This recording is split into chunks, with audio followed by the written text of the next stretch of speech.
정도에 오늘 고생하셨습니다. 항공사 베이지.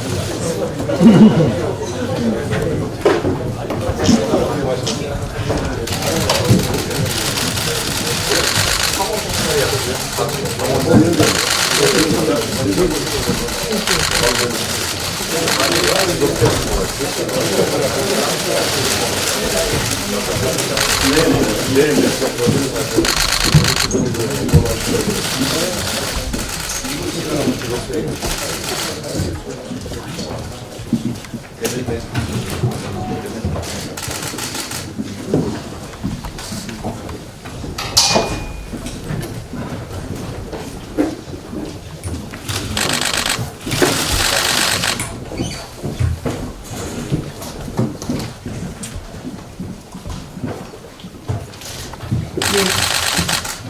4월 2일 원내대표 회의 시작하도록 하겠습니다. 연일 사실 청원과 통영으로 다니면서 대담 민심을 읽고 있습니다. 아마 내일 선거에서 국민들께서 또 그 지역의 주민들께서 표로서 이 정권에 대해서 확실한 심판을 해줄 거라고 생각을 합니다. 모든 민생과 경제의 파탄에 대해서는 서로 심판하는 길만 남아있다는 생각입니다. 지난 1일 문재인 대통령이 수석 보좌관 회의를 주재했습니다. 본인이 지명한 장관 후보자 2명이 낙마한 직후입니다. 문 대통령은 이 자리에서 일부에서는 한미 동맹 간 공조의 틈을 벌리고 한반도 평화의 물길을 되돌리려는 시도가 있다라며 남북미 대화 노력 자체를 못마땅하게 여기고 갈등과 대결을 과거로 되돌아가고자 한다. 북익과 한반도의 미래에 결코 도움이 되지 않는다라고 말했습니다. 국민들은 기다렸습니다. 적어도 행정부의 수장이자 모든 인사의 총책임자인 대통령이 최소한의 유감 표명, 재발 방지 약속 정도는 할 줄 알았습니다. 하지만 대통령은 인사 문제에 대해서는 침묵으로 회피한 채 한미 동맹의 빨간 경고등을 야당 때문이다라고 비판했습니다. 제2차 북미회담의 결렬이 마치 보수 우파 때문이라는 책임 떠넘기기입니다. 또 열흘 앞으로 다가온 한미 정상회담을 앞두고 보수 우파의 재갈을 물리려는 시도로 보입니다. 문재인 대통령에게 묻고 싶습니다. 과연 누가 앞장서서 한미 공조를 망치고 있습니까? 속도 위반 제재 완화, 무늬만 비핵화 옹호, 한미 동맹을 정면으로 위협한 것이 집권 여당입니다. 수없이 한미 동맹을 와해시키는 문제점을 지적한 야당 때문이 아닙니다. 김현철 통일부 장관만 해도 그렇습니다. 통일부 장관 후보 철회하십시오. 김현철 지명이 바로 대표적인 한미 동맹 파괴입니다. 한반도 평화의 물길을 되돌리려는 시도가 있다고 합니다. 비핵화를 한다면서 우라늄 농축시설을 정상 가동하는 북한이야말로 한반도 평화를 가장 저해하고 있습니다. 그런 북한에 비판 한마디 못하고 눈치 보는 문재인 정권입니다. 남북미 대화를 못마땅하게 여기고 갈등을 부추긴다고 합니다. 대한민국 그 누구도 대화를 반대하고 갈등을 원하지 않습니다. 지금 문재인 대통령께서 말씀하시는 것은 바로 모든 것을 야당 탓, 남 탓하는 것으로밖에 보이지 않습니다. 장관 후보 2명 낙마와 대변인 사퇴 등 유례없는 인사위기에 놓인 문재인 대통령이 국면 전환, 순간 모면, 이슈 덮기를 위해 또다시 북한 이슈를 이야기하는 것 아닌가 하는 생각도 듭니다. 북한 아니면 적폐밖에 모르는 북적 정권이다라는 이야기가 나오기도 합니다. 이 한미 정상회담을 앞두고 대통령께 간곡히 부탁합니다. 최근에 보면 코리 가드너 동아태 소위원장이 이런 이야기를 했습니다. 동맹국의 협력이 없는 매우 비전통적인 관계다 지금이. 그리고 빅터차 한국 석자도 이런 얘기를 했습니다. 한국은 또다시 미국을 설득하려고 로비할 것이다 라고 얘기했습니다. 한미 동맹 정상회담에서 미국을 설득하려고 로비할 것이 아니라 미국과 함께 북중을 설득할 전략을 위한 논의를 해줄 것을 다시 한번 촉구합니다. 어제 대통령께서 결국 인사에 대해서 한마디도 말씀 안 하신 것도 매우 큰 유감인데, 그런데 청와대가 그 다음 나온 태도를 보면 이번 개각 논란에 대해서 무척 억울하다라는 그런 모습입니다. 어제 윤도한 국민소통수석의 브리핑을 보면 그런 것 같습니다. 윤 수석은 도대체 뭐가 문제냐 식으로 불평했습니다. 국회와 언론이 결격 사유를 밝혀내 낙마한 것도 인사검증 전체 과정의 하나다라는 그런 대변까지 쏟아내었습니다. 결국 청와대가 내린 결론은 두 가지로 보입니다. 첫 번째로는 조국, 조현옥 인사 라인, 이른바 조조 라인의 철통 방어로 보입니다. 어떤 일이 있어도 이 둘만큼은 내줄 수 없다, 내보낼 수 없다라는 것입니다. 문재인 대통령에게 국민보다 조조 라인이 더 소중한지 묻고 싶습니다. 과거에 대통령 밑에 소통령이 있다고 했는데 지금은 조통령이 있는 것 아닌가 이런 생각을 합니다. 두 번째는 김영철, 박영선 포기 절대 불가론이라고 생각합니다. 김현철 통일부 장관을 반드시 만들어서 본격적인 대북 퍼주기 시작하겠다는 것 아닌가 하는 생각입니다. 김현철 포기는 바로 이 정권의 대북 정책 포기로 생각하고 끝까지 사수하는 것으로 보입니다. 또한 청문회장을 본인 저격 사격장으로 만들어버린 박영선 후보자는 또한 이 필사적으로 아마 이 총선 관리를 위해서 지키고 있는 것 같습니다. 다시 한번 호소합니다. 정권 호위무사 개각이 아니라 국리민복 개각이 되어야 합니다. 정권 철통 방어 검증이 아니라 국가 발전을 위한 검증을 해 주십시오. 이 조국, 조현옥 당장 경질해 주십시오. 그리고 박영선, 김현철 반드시 지명 철회해 주십시오. 인사 라인 교체 그리고 2명 후보자의 지명 철회 없이는 앞으로 국회에서도 원만한 협조를 하기는 어렵다는 말씀을 드립니다. 어제 열린 대통령 시민사회단체 대표 간담회에서 한 청년이 눈물을 쏟았습니다. 아마 대한민국 청년 모두의 눈물이었을 것입니다. 이 시대가 청년들에게 얼마나 절망적인 시대입니까? 요즘 알바 권리금마저 생겼다고 합니다. 취업 전쟁도 모자라 알바 전쟁에까지 내몰리는 청년입니다. 청년 세대 노후 자금까지 기업 옥죄기 펀드로 쓰고 있습니다. 청년들의 눈물이 문재인 정권의 경제정책 실패의 현실입니다. 제가 이번에 선거하다 보니까 눈물 흘리는 분들을 너무 많이 만났습니다. 통영 벚꽃길에서 만난 중년 남성도 눈물을 훔치면서 죽고 싶다는 말씀을 했습니다.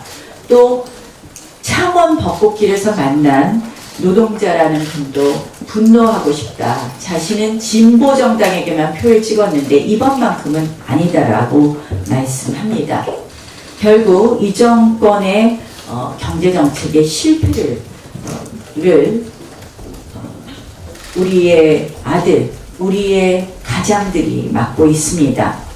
그런데 어제 홍남기 경제부총리가 국회를 찾았습니다. 최저임금제 개편, 탄력근로제 확대를 처리해달라고 이야기하면서 야당 원내대표에게도 수차례 이야기했다라고 이야기하고 있습니다. 저는 수차례 들은 바 없습니다.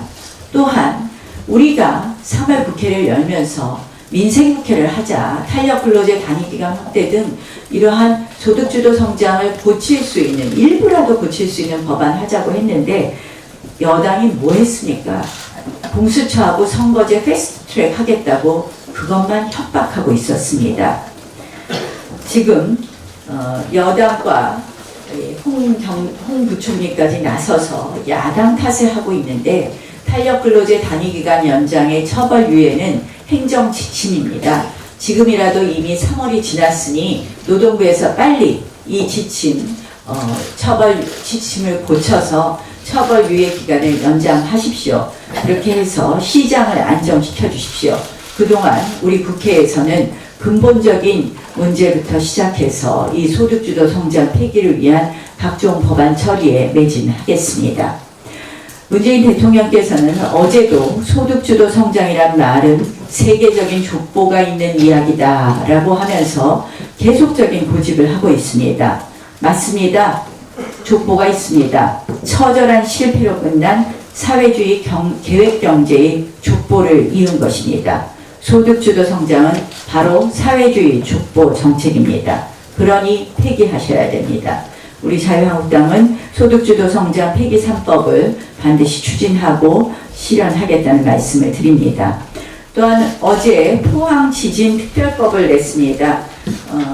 오늘 보니까 당정하면서 뒤늦게 호들갑인데 처음에는 전 정권 탓하다가 이제야 호들갑입니다. 특별법 처리에 함께 동참해 주실 것을 말씀드립니다. 어제 문재인 대통령 마지막입니다. 문재인 대통령이 이념은 필요 없는 시대라고 말했습니다. 국민들은 어안이 벙벙합니다. 소득주도 성장, 친노조 좌파 경제 실험은 물론 모든 북한 중심 안보 정책, 좌파 역사 공정에 이르기까지 이 정권의 정책은 대부분 좌파 이념에 사로잡혀 있습니다. 이념이 필요 없는 시대라는 말씀이 혹시 우파 이념이 필요 없는 시대라는 뜻 아닌지 묻고 싶습니다. 오죽하면 보수 성향 시민단체가 청와대 가기를 꺼렸겠습니까?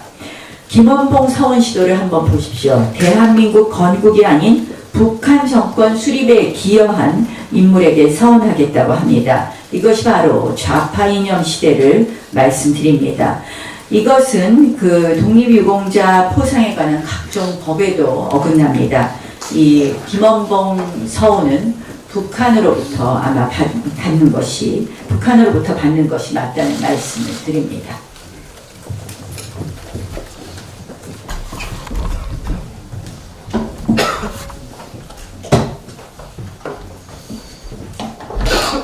네, 어제 대통령이 직접 한미 정상회담 개최 발표하면서 소위 제2의 평창 구상을 발표했습니다. 또 어제부터 비무장지대 남북 공동 유해 발굴과 관련해서 북한은 우리에게 아직 발굴된 명단도 보내지 않았는데, 그리고 또 9.19 남북 군사 합의 계속해서 위반하고 있음에도 불구하고 우리는 지뢰 제거, 도로 개설에 나섰습니다. 그뿐만 아니라 올 11월에 한 아세안 특별정상회의가 부산에서 열릴 거라고 밝히면서 김정은 초청도 협의하겠다라고 했습니다. 북한은 김정은이가 전혀 변화하지 않는 상태에서 문재인 대통령의 이런 일련의 자세는 국제관계에서 힘도 능력도 없으면서 왕따인 존재가 끝까지 어깃장을 부리는 이런 식으로밖에 보이지 않습니다. 이런 냉엄한 국제관계에서의 왕따의 어깃장의 끝은 국익과 국격의 추락이 있다는 점을 말씀을 드립니다. 특히나 방미 11일 방미 직전에 김현철 통일부 장관 후보자 임명을 강행하고 떠난다면 이거는 국민에 대한 모욕이자 또 우리 야당에 대해서 선전포고를 하는 것이고, 국제적으로는 트럼프 대통령에게 누가 뭐라고 해도 나는 이 왕따의 길 가겠다라고 선언하는 것과 다름없다라고 생각을 합니다. 이제라도 정신을 좀 차려주시기 바랍니다. 인사청문 관련해서는 조현옥, 조국 두 사람 끝까지 보호하는 거, 이거는 정말 국민 눈에 볼 때 엉망진창으로 이를 저리를 했는데 아무도 책임을 안 지고, 소를 잃었는데도 외양간도 끝까지 안 고치겠다라고 하는 것으로밖에 보이지 않는다는 점을 지적을 하겠습니다. 4개월 연속 수출이 감소하고 있습니다. 3월 수출이 전년 동기 대비 8.2%나 감소했습니다. 올 1월만 해도 10대 수출 품목 중에 마이너스 6개였고 5대 수출 지역 중에 중국 하나만 감소하는 모습이었는데, 불과 2달 사이에 품목은 9개로 늘고 수출 감소 지역도 4군데로 증가했습니다. 골드만삭스는 수출 부진이 길어지면 다음 달에는 경상수지마저 적자로 돌아설 가능성이 있다고 전망하기도 했습니다. 이런데도 불구하고 정부는 낙관론만 펴고 있습니다. 전문가들은 정부의 원인 진단부터 틀렸다고 지적하고 있습니다. 근본적인 산업 경쟁력을 회복시켜야 하고 이 산업 경쟁력 회복을 위해서는 규제 개혁을 해야 된다는 전문가들과 야당의 말에 제발 귀를 기울이시기 바랍니다. 일회용 비닐봉투 규제가 어제부터 시작돼서 전국의 마트 곳곳에서 대혼란이 벌어졌습니다. 시민들은 어떤 건 되고 어떤 건 안 된다라는 정확한 홍보조차 없었다라고 불만을 터뜨리고 있습니다. 이 쓰레기 봉투 혼란 문제 빨리 진정될 수 있도록 현장에서 또 국민들께 적극적인 안내, 이제 늦게라도 나서주고 현장의 혼란 줄일 수 있는 실효적인 현장 행정에 나서야 할 것입니다. 이상입니다. 네, 우리 위원장님들 중에서 뭐 말씀하셨던 거 있어요? 예. 네, 김현철.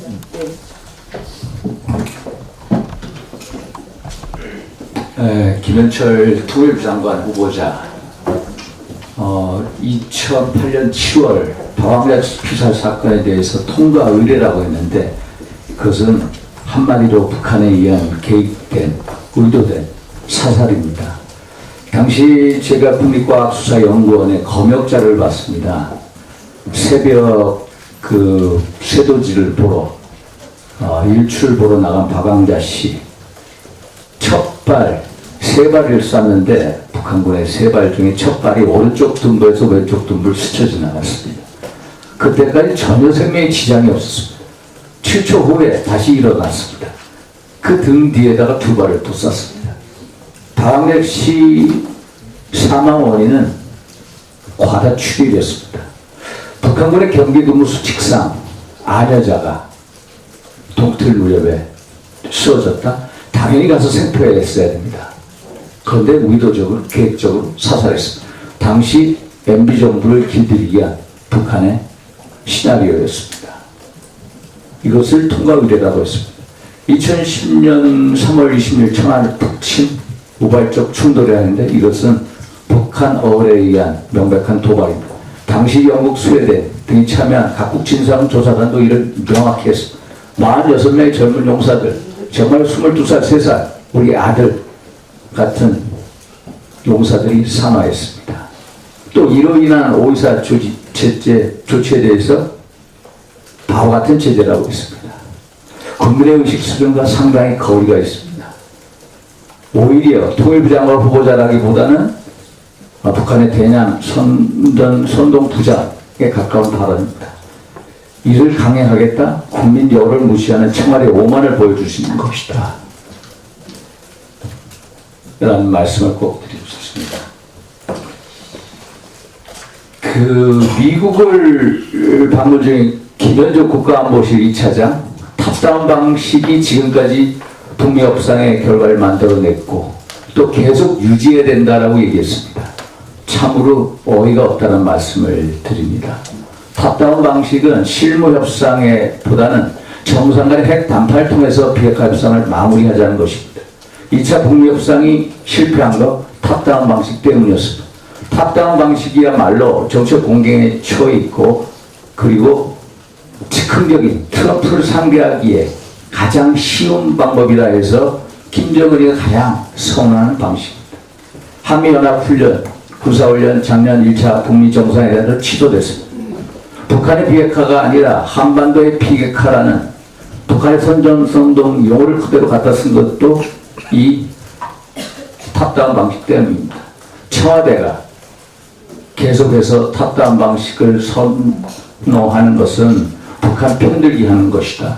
또 그리고 트럼프를 속이려는 김정은의 사기술에 동조하는 것이다 라는 말씀을 꼭 드리고 싶습니다. 이상입니다. 김재경.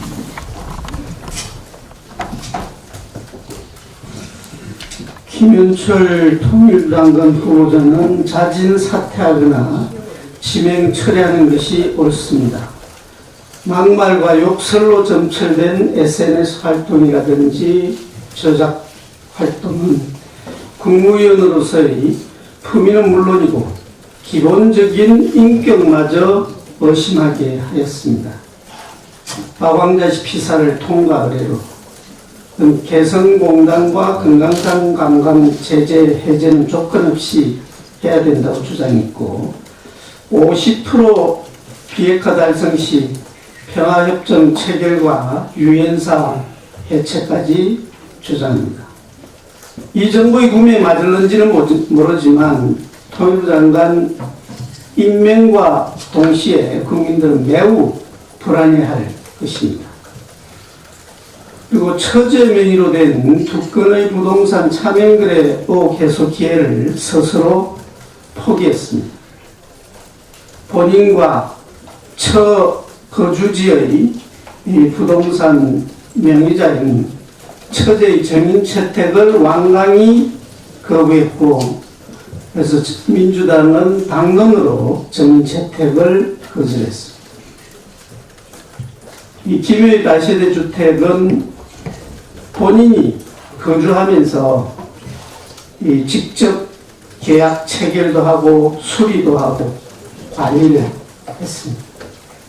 그리고 수령한 월세의 대부분은 후보자나 그 부인 그리고 친인척에게 재송금이 되고 있었습니다. 그리고 부동산 매도 대금도 명의자 통장에서 곧바로 같은 방법으로 빠져나가서 차명의 의심을 지울 길이 없어졌습니다. 윤석열 후보자는 자질이나 도덕성 양면에서 국무위원으로서의 자격이 없습니다. 그래서 자진 사퇴하거나 지명 처리하는 것이 옳습니다. 네, 수고하셨습니다. 홍일표 위원장.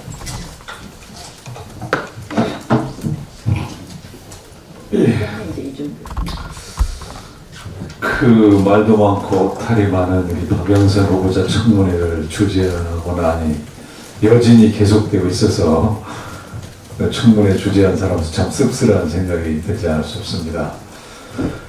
그 청문회 후보자가 자료 제출을 계속 거부하고 또 청문회의원과 싸우려 드는 이런 오만한 태도를 계속 유지하는 아주 특이한 사례였는데, 이런 것이 가능한 이유는 결국 이래도 대통령이 임명해 준다는 믿음에 있는 것입니다. 이런 제도를 고치지 않으면은 인사청문회는 결국 또 이런 것이 되풀이될 수밖에 없을 것이다, 이렇게 생각이 되고, 인사청문회 제도를 개선할 때 이런 점들을 꼭 참고를 해야 될 것 같고, 또 앞으로 그 제도 개선에 있어서 자료 제출이 일정 수준 이상 나오지 않으면 청문회를 아예 시작을 하지 못하도록 이렇게 하는 방법도 있지 않을까, 이런 생각을 해봅니다. 지난번에 그 국민연금의 대한항공에 대한 의결권 행사로 우리 기업들이 많은 압박감을 받고 있습니다. 특히 그 과정에서 국민연금 기금운용본부가 의결권 행사를 결정하는 과정에서 그 기금운용본부의 독립성도 문제되었지만, 처음에는 전문위원회가 이것을 의결권 행사를 할지 말지에 대해서 서로 찬반 및 팽팽한 가운데 전문성과 관련 없는 사람들까지 들여다가 이걸 억지로 행사하기로 결정을 내고 행사하는 것으로 나아갔습니다. 이런 과정들은 앞으로 국민연금이 정부로부터 독립성을 더 확보하게 만들어야 이 스튜어드십 코드 행사와 관련된 연금 사회주의가 나오지 않을 수가 있다. 우리 당이 이런 제도 개선에서 앞으로 의결권 행사를 5%로 제한하기로 이렇게 한 점은 고무적이지만, 그러나 스튜어드십 코드 행사를, 의결권 행사를 하느냐 마느냐 하는 결정을 전문가들이 독립적으로 결정할 수 있도록 제도적으로 보장이 되어야 한다, 이런 말씀을 드립니다. 이종배 의원님.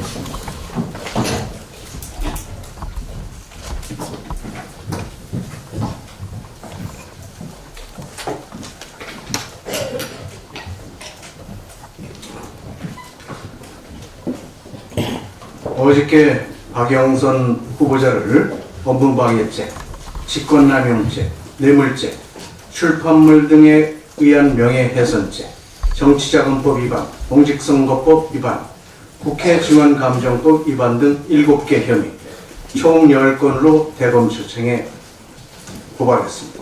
이와는 별도로 불법 주정차 과태료 면제 과정에서 직권남용 의혹, 황교안 대표와 식사했다고 거짓말하고 정치자금을 허위로 기재한 의혹 등 총 10건을 수사 의뢰했습니다.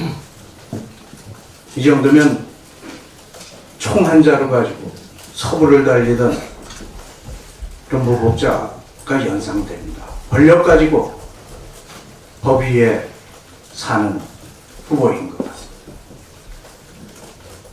또 새로운 의혹들도 계속 이어서 나오고 기자회견도 되고 있습니다. 박 후보자가 2002년 연희동 자택을 수리하면서 3억 원에 달하는 리모델링 비용을 배납받았다는 의혹이 제기됐습니다. 지난번 인사청문회에서도 관련 자료를 요구했는데 그때 자료를 제출하든지 아니면 그 사업자를 연결시켜 주겠다라고 답변했는데도 아직까지 묵묵부답입니다. 또 29일에 아주 정식으로 우리 의원이 박대원 의원이 공문을 보냈는데도 소명하지 않고 있습니다. 이런 단순 의혹 제기가 사실이라는 것을 후보자 스스로 인정하는 것 아닌가 생각됩니다. 또 서울대병원에 며칠 전 다녀왔는데 서울대병원에서 갑질, 특혜 황후 진료를 받았다는 확실한 제보를 복수의 곳에서 받고 간 겁니다. 현장 검증에 나섰고 자료를 요청했는데 병원 측이 검증을 방해하고 또 기초 자료조차 주지 못한 것으로 지금도 계속 그렇게 얘기하고 있습니다. 이는 보이지 않는 손이 작용하는 것 아닌가 그렇게 생각이 됩니다. 또 박 후보자는 자신의 페이스북에 2013년 3월 11일부터 14일까지 4일 동안 일정표를 올리면서 자기의 주장이 옳다, 바르다 이렇게 하면서 그 일정표를 올렸었는데 그 일정표에 11일, 13일, 14일 총 3일에 걸쳐서 지역 주민과 오찬을 했다고 합니다. 지역 주민에게 이런 오찬을 제공했다면 기부 행위가 돼서 공직선거법 위반입니다. 4일간 일정표만 이렇게 제시했는데도 이 정도니 다른 일정표가 제시됐다면 얼마나 많이 이런 입법 행위가 있었을까 하는 합리적 의심을 하지 않을 수가 없습니다. 사선 의원으로서 제가 이번에 청문회를 하다 보니까 배울 점이 이렇게 순 잘못된 것, 앞에서 하지 말라고 하는 것들, 어떻게 이렇게 골라서들 잘하고 있는지 참으로 참 한심하고 통탄한 따름입니다. 박영선 후보자가 인사청문 과정에서 가장 자신 있게 대답한 것이 미국 내에서는 미국 국민들은 30개월 이상 소고기를 먹지 않는다. 그래서 정의석 의원님이 다시 한번 질문했습니다. 사실입니까? 사실입니다. 틀림없는 사실입니다. 이렇게 답변해요. 그래서 정의석 의원님이 여러 군데서 확인하고 심지어 미국 대사관 또 미국 육류수출협회로부터 레터를 받았습니다. 그 레터 내용이 미국 내수 시장에서는 소의 연령에 관계없이 모든 연령의 소고기가 제한 없이 소비되고 있습니다. 미국 내에서 30개월 이상 된 소고기를 먹지 않는다. 이건 사실이 아니죠. 명백한 사실이 아닙니다. 이런 참 허위의 사실을 신봉하고 이럴 정도로 아무런 지식도 없고 이런 분이 장관을 하신다니 참 걱정이 많습니다. 우리 대외 의용 구조도가 높은 우리나라 같은 경우 수출에 의존하고 있는데 이런 분이 미국과 이런 통상하면서 마찰을 만들지 않을까 걱정이 돼요. 이런데도 자기는 위선 용서는 자신을 향나무에 비유하면서 궤변을 몰아놓고 있습니다. 도끼로 찍으면 찍을수록 악취만 풍길 뿐입니다. 자기의 악취가 드러날까봐 자기에게 불리한 자료, 물론 아들, 남편과 관련된 자료는 일체 제공하지 않고 자기에게도 불리한 자료는 뻥뻥 숨기고 있습니다. 어저께 저녁에까지 저희들이 자료 못 받은 거 조사하니까 292건입니다. 그리고 핵심 자료는 절대로 안 내놓고 이렇게 292건이나 안 내놓고 무슨 청문회에 임하는지 참 한심합니다. 청와대 이래도 잘못이 없다고 할 것입니까? 차고 넘칩니다. 당장 철회하시기 바랍니다. 네. 다음 김종석 의원님. 네. 네. 보훈처를 피감기관으로 두고 있는 정무위원회 간사 김종석 의원입니다. 대표님도 말씀하셨다시피 어제 피우진 보훈처장은 북한 정권 김일성 밑에서 장관직을 지내고 남침을 적극적으로 준비했던 김원봉의 독립유공자 포상 추천을 위한 토론회를 개최했습니다.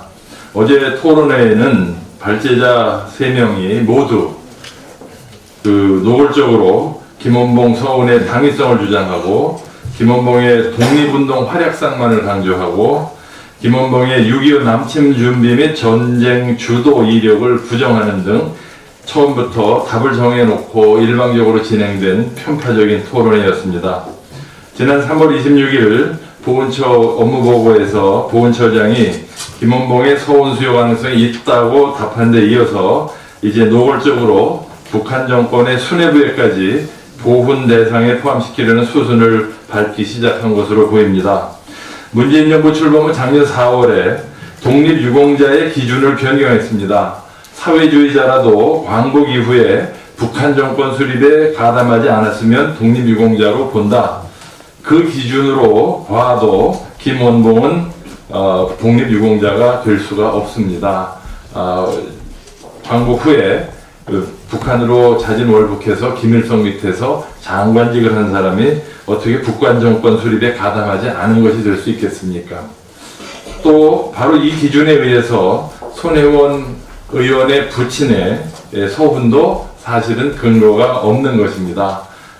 지금 손혜원 의원 부친의 광복 이후 남로당 활동이 기록된 사실조회 회보서, 성북경찰서, 가평경찰서, 치안본부에 있는 사실조회 회보서를 지난 2월 1일 정무위원 3분의 1의 요구로 제출 요구했는데 정무위원장과 민주당은 국정감사기관이 아니라는 이유로 이 자료를 제출하지 않고 있습니다. 그래서 한국당은 지난 28일부터 정무위 법안소위를 보이콧하면서 자료 제출을 요구하고 있으나 오늘까지 제출하지 않고 있고 이미 합의된 4월 4일에 보훈처 업무 보고까지도 취소시키겠다고 지금 으름장을 놓고 있습니다. 적반하장도 유분수가 아닐 수 없습니다.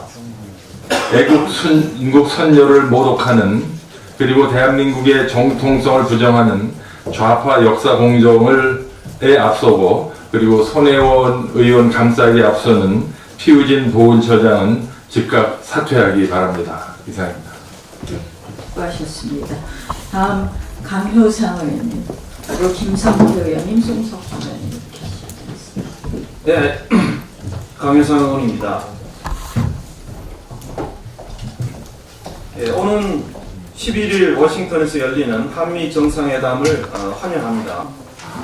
저희는 지난 대정부 질문에서 트럼프 대통령이 일본을 상반기에 2번 방문할 예정인데 한국을 방문할 예정은 전혀 없는 등 우리 정부의 대미 외교 무능과 그리고 한미 동맹의 약화를 지적한 바 있습니다. 정부가 이를 수용했는지 11일 워싱턴에서 한미 정상회담이 열리는 것은 다행스럽다는 생각입니다. 하지만 이번 한미 정상회담은 참으로 굴욕적이라는 느낌을 지울 수가 없습니다. 워싱턴의 한 외교 소식통은 한국 정부가 하도 졸라서 수용했다 이런 얘기를 저에게 해줬습니다. 1박 2일의 한미 정상회담도 이런 짧은 사례는 제 기억에는 없습니다. 날짜, 11일 날짜도 일방적으로 미국으로부터 통보를 받았습니다. 이날이 문재인 정부가 10년을 위해서 준비했던 임시정부 100주년일이라는 것을 감안한다면 우리 정부가 얼마나 절박했는지 짐작이 갑니다. 저는 11일 이전이라도 문재인 대통령이 판문점에서 김정은 위원장과 만날 가능성은 있다고 봅니다. 태영호 공사도 그런 가능성을 제기를 했습니다. 깜짝 남북 정상회담의 가능성은 있다고 봅니다. 미국도 한국이 북한으로부터 어떤 메시지를 갖고 오기를 기다리고 있는지도 모릅니다. 다만 문재인 대통령께서 유념해야 할 것은 김정은의 메시지를 결코 왜곡해서 미국에 전달해서는 안 된다는 것입니다. 과거 정의용 실장이 조건은 다 빼고 김정은의 비핵화 의지를 마치 무조건적인 것처럼 왜곡 전달했다가 지금 워싱턴에서 완전히 거짓말쟁이로 이미 보도도 나왔습니다. 이미 거짓말쟁이로 취급받아서 강경화, 김현종, 서훈은 다 지금 미국을 방문하지만 정의용은 지금 면담이 다 거절되고 있는 이런 상황을 분명히 기억을 해야 할 것입니다. 이번 남북정상회담에서 굿 이너프 딜을 제안하는 것은 좋습니다. 하지만 물밑에서 조용히 조율을 해야 할 것이고 공개적 이견이 표출된다면 그것은 실패에 그칠 것입니다. 과거 김대중 대통령이 햇볕 정책을 부시 대통령에게 교육시키겠다고 얘기했다가 워싱턴에서 망신을 당한 외교적 사례를 잊지 말아야 할 것입니다. 그런 전철을 되풀이해서는 안 될 것입니다. 문재인 대통령이 이번에 미국에 가서 한국이 북한 편이 아니고 미국 편이라는 것을 분명히 인식을 시켜야 할 것입니다. 굳건한 한미 공조로 북한의 비핵화를 설득하는 길만이 북한의 비핵화를 앞당기는 길이라는 점을 분명히 아셨으면 합니다. 지금 어제 청와대에서 한미 간의 균열을 조장하는 움직임이 있다, 보도도 있다 이렇게 얘기를 했는데요. 참 남 탓하는 정부입니다. 하노이 회담 결렬도 나경원 원내대표의 방미라고 남 탓을 하고 지금 한미 간의 균열 약화도 지금 언론 탓을 하고 있습니다. 지금 많은 중앙일보가 린치핀이 없다고 하니까 또 부랴부랴 린치핀을 또 말하게 하고 수습하고 봉합하는 것은 좋습니다. 그러나 제발 남 탓은 좀 안 했으면 좋겠습니다. 언론 탓은 안 했으면 좋겠습니다. 미국은 이 보도에 대해서 부인을 하지 않는데 우리 정부만 부인을 하고 있습니다.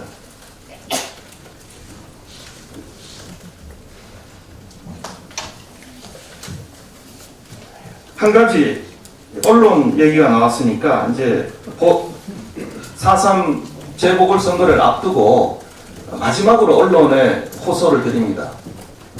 선거를 앞두면 대개 과거 언론들은 그래도 아주 정략적인 보도는 그래도 자제해 왔습니다. 선거를 코앞에 두고 지금 친여 매체들의 참 이 아주 정략적인 공격, 야당과 보수층을 공격하는 이런 보도는 참으로 눈물겹습니다. 이 선거라는 것은 정부 여당이 얼마나 정치를 잘해왔는지, 그리고 그 지역에 그 지역을 살리고 경제를 살리는 일꾼이 누가 가장 적당한지를 뽑는 그런 축제입니다. 지금 과거사를 들춰서 공격해서 선거의 득을 보려고 하는 그런 극히 일부 언론에 대해서 참으로 참 안타깝고 유감스럽다는 말씀드립니다. 이상입니다.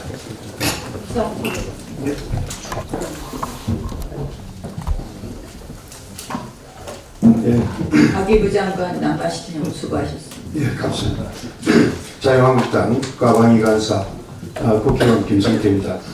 지난 3월 31일 청와대는 과기부 장관 조동호 후보자에 대한 지명을 철회했습니다. 모든 비리 종합 세트로서 당연한 결과입니다. 이러한 것도 걸러내지 못하고 모든 책임을 져야 할 청와대는 이 인사청문회 전 장관 후보자에 대해 다 체크된 내용이라고 했고, 조 후보자의 부실하게 참여가 드러나자 본인이 밝히지 않아서 검증할 수 없었다라고 구차한 변명과 핑계로 대응하며 후보자에게만 책임을 전가하는 파렴치함까지 보이고 있습니다. 모두 조국 민정수석과 조현옥 인사수석에 의해 사전 검증에서 당연히 걸러졌어야 할 사안들입니다. 조동호 후보자 말고도 거의 모든 후보자가 다량의 결격 사유 속에 지명됐다는 점에서 이번 사태의 본질은 인사 추천 및 검증의 부실입니다. 시스템 참사가 낳은 인사 참사입니다. 조국 수석에게 되묻지 않을 수 없습니다. 이럴 거면 민정수석실이라는 조직은 왜 존재합니까? 또 본인은 왜 그 자리에 앉아 있습니까? 상황이 이런데도 누구 하나 책임지는 사람이 없습니다. 경제정책 실패처럼 직접 관련이 없는 문제까지 훈수를 두던 조국 민정수석은 정작 자신의 업무인 인사검증이 실패하자 국민소통수석을 대신 기자회견장에 보내 핑계대기에 바빴습니다. 박영선, 김현철 등 대통령이 포기할 수 없는 다른 후보자들을 보호하기 위해 코드 고리가 약한 조동호 후보자를 서둘러 꼬리 자르기 했다라는 건 국민이 모두가 다 아는 사실입니다. 청와대는 박영선, 김현철뿐만 아니라 조국 민정수석과 조현옥 인사수석 구하기에 앞장서고 있습니다. 국민을 기만한 채로 습고대죄해도 모자를 파내 정치공세라며 더 이상의 낭만은 없다고 말하고 있습니다. 이들은 누구를 위한 청와대입니까? 국민을 무시하는 오만의 극치를 보이고 있습니다. 인사 실패, 모든 국정이 블랙홀이 되고 있습니다. 조국 민정수석과 조현옥 인사수석은 국민 앞에 대국민 사과를 하고 당장 그 자리에 내려와야 할 것입니다. 청와대 인사 난백상은 비단 장관 임명에 국한된 것이 아닙니다. 블랙리스트가 더 큰 문제입니다. 과기 정통부 산하 공공기관장 12명이 단지 지난 정부에서 임명됐다는 이유만으로 임기를 채우지 못하고 자리에서 쫓겨났습니다. 최근 과기부 산하 한국기초과학지원연구원 원장의 캠코더 인사가 보란듯이 지원을 했으며 최종 결과를 앞두고 있습니다. 정부가 대통령 입맛에 맞는 기관장을 선임하기 위해 과학기술계를 좌지우지하는 것은 국민이 절대 용납하지 못할 것입니다. 청와대의 국가의 미래와 백년 대계를 위한 과학계 인사는 분명히 대통령 입맛에 맞는 코드 인사를 선임하는 것은 절대 용납되지 못합니다. 청와대 인사검증 시스템은 도덕성, 전문성 등을 평가하는 시스템이 되어야 하지 편가르기 시스템이 되어서는 안 됩니다. 자유한국당과 대한민국 국민을 대신하여 문재인 정부에 다시 마지막으로 경고드립니다. 더 이상의 블랙리스트는 좌시되지 않을 겁니다. 진실 구명을 위한 노력은 이 자유한국당이 모든 노력을 다해 추진할 것임을 밝힙니다. 더불어민주당은 과학계 블랙리스트에 대한 진실 규명에 적극 동참하기 바랍니다. 네, 수고하셨습니다. 국토위 간사님도 수고하셨습니다. 네, 국토부 장관 나가십니다. 자, 마지막으로 송석준 의원님 하시고 마지막으로 정양석 원내수석 조금 길어지니까 조금. 예, 원내부대표 송석준입니다. 3월 물가가 0.4%로 전망치보다 하회하고 있는 것으로 나타났습니다. 정부에서는 물가 안정 기조가 유지된다고 좋아하는 것 같습니다. 서민들에게 물가 안정은 좋습니다. 하지만 그 이면에 우리 어두운 그림자가 두려워지고 있습니다. 이번 물가 안정의 원인으로는 유가 하락 첫 번째 얘기되고 있습니다. 유가 하락은 세계 경제 침체를 말합니다. 우리 수출 시장에 먹구름이 일고 있습니다. 그리고 또 물가 안정의 이유로는 또 공공 서비스 가격 안정이라고 얘기합니다. 공공 서비스 공기업들의 희생으로 이렇게 안정화되고 있습니다. 지금 공기업의 부실이 지금 심화되고 있습니다. 시간을 두고 볼 일입니다. 그리고 또 이번 물가 안정의 또 다른 원인으로 야채 가격 하락을 얘기하고 있습니다. 야채 가격이 무려 12.9%가 하락했다고 합니다. 이건 폭락 수준입니다. 지금 겨울 농사 짓는 시설 농가들이 외국인 노동자들의 인건비 상승, 여러 가지 비용 상승으로 죽을 지경입니다. 여기다 가격까지 폭락을 해서 이분들이 곧 이제 금융 부실로 이어질 우려가 심히 큽니다. 이러한 어두운 그림자로 나타난 물가 안정 얼마나 지속될지 심히 우려가 됩니다. 지금 세금 폭탄 나타나고 있습니다. 소득주도 성장으로 인건비 상승하고 있습니다. 여기저기서 공급외로 나타나고 있습니다. 조만간 지금의 안정기조 곧 무너질 거로 예상이 됩니다. 제가 어제 시장에 좀 돌아봤습니다. 경비원 3명 중에 1명이 이번에 최저임금 감당이 안 돼서 줄었다고 합니다. 골목길 상권 한 집 건너 또는 2집 건너 한 집이 지금 폐업을 하고 있습니다. 골목 상권이 무너져 가고 있습니다. 서민들은 이제 투잡을 잡아야 된다고 합니다. 그렇지만 일자리가 줄어서 지금 가계소득이 급속히 지금 줄어들고 있습니다. 잘못된 이 정부의 경제정책으로 국민 경제 무너지고 있습니다. 물가 곧 오르게 되면 경제는 침체하는데 물가가 오르는 스태그플레이션 현상이 심화될 것으로 예상이 됩니다. 잘못된 정책의 시작점 민생 파탄입니다. 이상입니다. 네, 시간이 많이 돼서 중복된 이야기는 생략하겠습니다. 저는 이번 국토부 장관과 과기부 장관 사태와 관련해서 이낙연 총리께 말씀드리고 싶습니다. 이낙연 총리는 본회의가 있을 때마다 말장난식 답변으로 야당 의원들의 발언을 무시하고 면박 주는 그런 행태를 보여왔습니다. 이런 인사 실패에 대해서 여당과 청와대에 과연 쓴소리할 수 있는 국무총리인지 또 묻고 싶습니다. 또 이낙연 총리는 답변을 통해서 김현철 통일부 장관과 관련해서 이 사람이 그래도 이분이 낫겠다는 판단을 하고 제청했다고 했습니다. 아마 낙마한 2분 장관 후보자도 제청했을 것으로 추측이 됩니다. 이제 검증을 다 맡았던 인사수석과 민정수석에 대해서 검증의 책임을 묻고 있습니다. 그러면 이낙연 총리는 제청권자로서 제청에 대한 실패, 이 문제에 대해서는 국민과 국회 앞에 사과해야 될 것으로 보입니다. 이낙연 총리의 답변 기다립니다. 제가 좀 첨부하겠습니다. 오늘 의원님들께서 좀 말씀하셨지만 결국 이 정권은 김의겸 대변인 사건으로 이 정권의 위선이 드러나니 사실 이 서둘러서 자신들의 B코드 인사인 국토부 과기부 장관으로 꼬리를 자랐습니다. 국토부 장관에 대한 많은 국민들의 비판은 김의겸 대변인하고 똑같은 거였습니다. 결국 투기를 했다는 부분이죠. 그러더니 하루 만에 윤도한 수석이 어제 말을 바꿨습니다. 뭐가 잘못됐냐 하고 궤변을 늘어났습니다. 억울하다는 것입니다. 궤변으로 맞섭니다. 결국 이 정권은 지금 보면 인사 검증의 시스템의 문제가 아니라 검증의 잣대, 검증의 정신이 잘못됐다고 생각을 합니다. 국민 눈높이하고 다른 문정권의 눈높이가 있는 것입니다. 이런 눈높이로 앞으로 계속해서 어떤 인사를 하든 이러한 참사는 반복될 수밖에 없다. 첫 번째로 검증 라인을 교체하는 것은 물론 그들의 잘못된 본인들만이 선이고 본인들만이 정의라는 위선과 오만의 잣대를 고쳐야 된다는 말씀을 다시 한번 드립니다.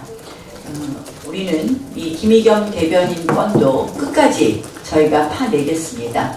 여러 가지 의혹이 많이 있습니다. 그리고 조조 라인에 대한 책임도 끝까지 묻겠습니다. 비공개로 하겠습니다. 네, 비공개로 상황입니다.